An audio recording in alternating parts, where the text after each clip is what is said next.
Honnêtement, ça a été très compliqué. Il y a eu des passages où ça aurait pu ne pas se faire. Et en arrivant ici, je vois ce grand bâtiment, ce grand hangar. Et je me dis, putain, c'est parfait quoi en fait. On est ici au hangar, je me trouve avec Étienne, le patron du hangar. C'est le club où j'ai découvert le paddle. Un super club qui est au milieu de la garrigue, juste à côté de chez moi, donc le top. C'est un club de paddle assez atypique, comment il a petit à petit évolué, parce que c'est un club qui a vraiment évolué dans le temps et qui a évolué étape par étape. Donc est-ce que Étienne, tu peux nous parler un peu de ça? Moi écoute, Étienne Cousin, ancien footballeur, j'ai quasiment fait toute ma vie du foot, mais toujours envie de ce projet de loisirs, de sport, bien sûr, parce que le sport c'est toute ma vie. Quand je suis revenu vivre ici après ma carrière de footballeur, trouver un bâtiment pour faire un projet futsal ou paddle, ou les deux, c'est toujours compliqué. La base de mon idée, c'est de faire un complexe de futsal. Je t'ai préparé une fiche récapitulative avec toutes les informations de l'entretien. Donc pas besoin de prendre des notes, tu pourras la télécharger directement dans la description. En découvrant ce sport, en fait, le paddle, j'ai vu aussi qu'il y avait un engouement autour de ce sport. Au fil du temps, on a plus évolué sur le paddle que le futsal et je suis très content. Sur la recherche alors du lieu, vous verrez, hein, on est ici, on est dans une sorte de hangar. Est-ce que tu peux nous en dire plus et comment ça s'est venu à toi en fait? En fait, c'est un hangar que personne ne connaissait. Je me baladais et en fait, j'ai vu un passage derrière ce grand bâtiment qui est au bord de la nationale. Je me suis dit, je vais aller voir un peu ce qu'il y a derrière. Et en arrivant ici, je vois ce grand bâtiment, ce grand hangar. Et je me dis, putain, c'est parfait quoi en fait. L'endroit il est parfait, le cadre il est exceptionnel. Le hangar il est immense pour faire un futsal à la base. Mais au final, après, avec le temps, je me suis dit, c'est parfait. Il y a de la hauteur, c'est en semi-couvert. Je suis arrivé dans ce bâtiment qui n'était pas, qui était existant, mais pas aménagé du tout, avec des extérieurs. C'était pas, fallait quand même s'imaginer le projet. Alors ça a été très long parce que c'est tombé aussi pendant la période du Covid. Le terrain n'était pas en zone commerciale. Il fallait le faire passer, il fallait au changement de PLU de la mairie, le faire passer en zone urbaine économique. Donc il y a eu tout le travail de mairie. Tu me disais aussi que tu étais sûr. Voilà, le terrain il est sur 2 communes, donc 2 permis de construire. Voilà, donc ça a été très compliqué. Il est aussi en zone de ruissellement, donc on a dû faire des bassins de rétention. C'est pas ce que les gens peuvent s'imaginer. J'arrive, je trouve un hangar, c'est magnifique, je m'installe. Honnêtement, ça a été très compliqué. Il y a eu des passages où ça aurait pu ne pas se faire, où j'étais complètement effondré parce que je me suis dit c'est bon, ça se fera pas. Ouais, très long parce que là ça va faire 2 ans qu'on est ouvert, mais honnêtement ça fait que j'ai l'idée de ce projet ici, ça fait 5 ans. Au départ en fait le club il était avec un terrain de futsal sous le hangar, 2 pistes de paddle classiques, un single, ça j'aimerais qu'on y revienne dessus, que tu nous expliques un peu le choix, et un terrain de badminton.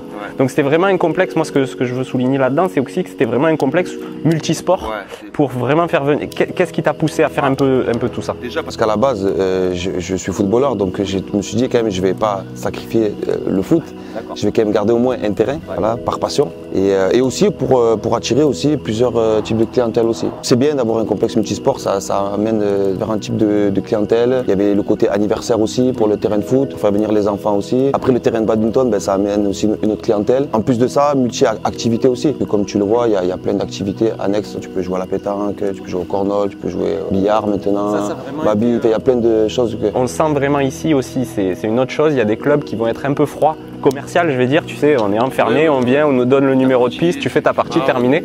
Ici, on sent vraiment que c'est un lieu de vie. L'idée principale, c'était de pouvoir réunir une famille en fait. Et je me suis dit, il faut aussi aménager les extérieurs, faire un espace aussi, jeu pour enfants, un trampoline, un lieu où tu peux venir avec ta femme, tes enfants. Après, le fait que ce soit convivial, familial, c'est aussi parce qu'on est présent aussi, on est tout le temps là, on donne notre vie, notre temps, voilà. On se fait plaisir aussi, hein. Mais ça joue aussi dans le fait que les gens sont contents de venir aussi. Vous organisez aussi beaucoup d'événements à côté. Pour toi, est-ce que c'est vraiment l'importance de ça, c'est quoi? Pour moi, il faut que ce soit un endroit où les gens puissent venir regarder un événement sportif. On fait aussi des événements, on fait des soirées musicales avec des DJ, parce qu'il faut que ce soit un lieu de vie en fait. Là, il y a vraiment la clé d'un projet qui va être bien et d'un projet qui va être très bien. Il faut toujours amener quelque chose en plus pour pouvoir se démarquer. Ce qui va différencier un complexe de l'autre, ça va être son accueil, l'animation qu'il propose. La nouveauté aussi, je pense que c'est toujours important. Enfin, en tout cas, moi, c'est mon état d'esprit aussi, parce que je ne tiens pas en place, mais j'ai toujours envie d'apporter quelque chose en plus, ou faire quelque chose de nouveau, quelque chose qui prend peut-être un risque sur quelque chose, mais je le prends quoi. Je voulais revenir sur un point, toi qui es footballeur, en jouant j'ai l'habitude de voir le style de jeu maintenant des footballeurs et je voudrais qu'un peu tu nous donnes ton ressenti sur qu'est-ce qui avantage les footballeurs dans le paddle. Je pense qu'il y a des gros avantages à être footballeur. Il y a déjà la motricité, tu es bien sur les appuis, tu maîtrises ton corps, donc on va dire. Et après je pense qu'il y a beaucoup de repères dans l'espace en fait. Tu anticipes beaucoup quand tu as été footballeur, le placement, coulisser, bien fermer les angles, tout ça. Je pense que c'est quand même important et ça aide énormément. Moi ça m'a aidé énormément, j'en suis convaincu à 100%. J'ai vite progressé parce que j'ai été footballeur.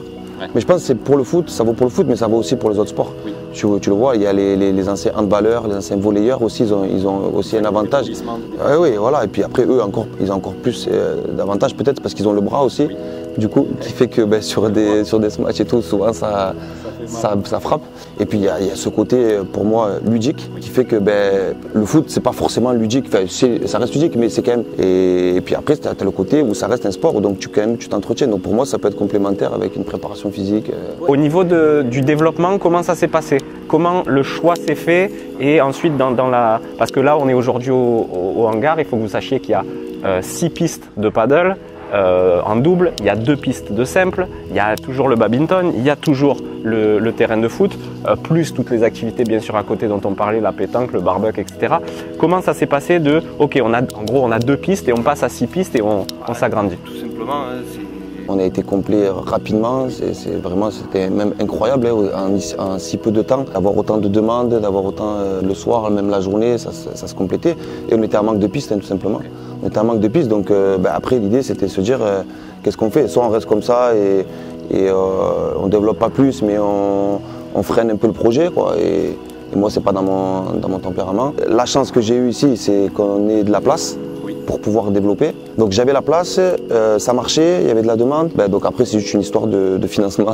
Comment ça se passe pour ça? Tu vas retoquer à la moi tout simplement, je retourne voir la banque, je dis voilà, j'ai de la demande, je veux faire ça, est-ce que vous me suivez ou pas? Ok, là on parle d'une expansion, c'était au bout de quoi? Au bout de 6 mois, au bout d'1 an? Comment ça s'est passé à peu près? Imaginez le truc, au bout de 6-8 mois d'ouverture, je me suis dit c'est bon, il faut qu'on apporte des terrains, il faut qu'on augmente l'offre, voilà, tout simplement. Il n'y a pas eu de problème par rapport à ça. Là, c'était parce qu'en général, on dit il nous faut 3 bilans. Sur les chiffres qu'ils ont vus, ils ont vu que le projet était solide, que vous étiez propriétaire, que vous aviez investi. Ça aussi qui fait que ça joue aussi dans le truc aussi, parce que faire des travaux, mettre de nouveaux terrains, quand tu es que locataire, c'est toujours un peu plus compliqué, parce qu'après, il y a un risque supplémentaire. Non, mais je pense que la banque aussi, ils voient aussi que le paddle, c'est en pleine expansion, ça se développe, on en parle de plus en plus. Ils ont vu que nous, on avait de la demande, ils ont regardé nos plannings. Et du coup, voilà, ils nous ont cru, ils nous croient, donc écoute, on a foncé, tant mieux. Comment ça se passe un peu la gestion au quotidien pour que les gens aient une vision un peu plus grande que juste je gère des réservations de pistes? C'est ce que je me suis dit au début en fait. Au début quand j'ai ouvert, je me suis dit bon, la gestion ça va être plus ou moins tranquille parce qu'il y a ce que de la location, terrain, tout ça. Les gens ils arrivent, ils prennent la partie, terrain, tout ça.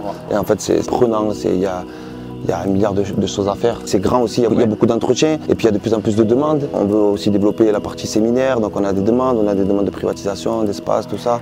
On est en travaux quasiment depuis le début en fait. Donc c'est-à-dire qu'on a ouvert, il y a toujours des choses à faire, on a toujours voulu faire des choses en plus, même des petites bricoles, mais c'est toujours des devis, c'est toujours des négociations avec les fournisseurs. Il y a toujours des commandes à passer, il y a des courses à faire. Puis il y a l'organisation des tournois. Au début, on n'était pas forcément bien organisé. Toute la journée, tous les soirs, il y a aussi de l'échange avec la clientèle. Donc il y a un truc à 100%, vraiment c'est incroyable. Moi je m'attendais pas à ça, honnêtement, je m'attendais pas à me faire déborder. Et j'ai été débordé, on aurait pu se dire quand ça marchait bien, on a 2 terrains de double, on a un simple, on a un terrain de foot sous le hangar, on laisse comme ça et puis on fait des années comme ça. Tu avais quelqu'un à conseiller et un mec qui nous regarde sur la chaîne et qui se dit voilà, moi aussi j'ai envie de monter mon complexe. 2-3 trucs qui toi t'ont vraiment marqué? Moi mon idée pour moi c'est de faire un club privé, mais surtout ne pas négliger la partie accueil, la partie bar, restaurant. C'est vraiment un gros plus. Le padel c'est un sport où les gens ils ont envie de s'amuser sur le terrain, mais aussi de passer un bon moment après ou avant. Et je le vois là, c'est un lieu de rencontre en fait ici. Après la base d'un projet c'est pour moi trouver le bâtiment,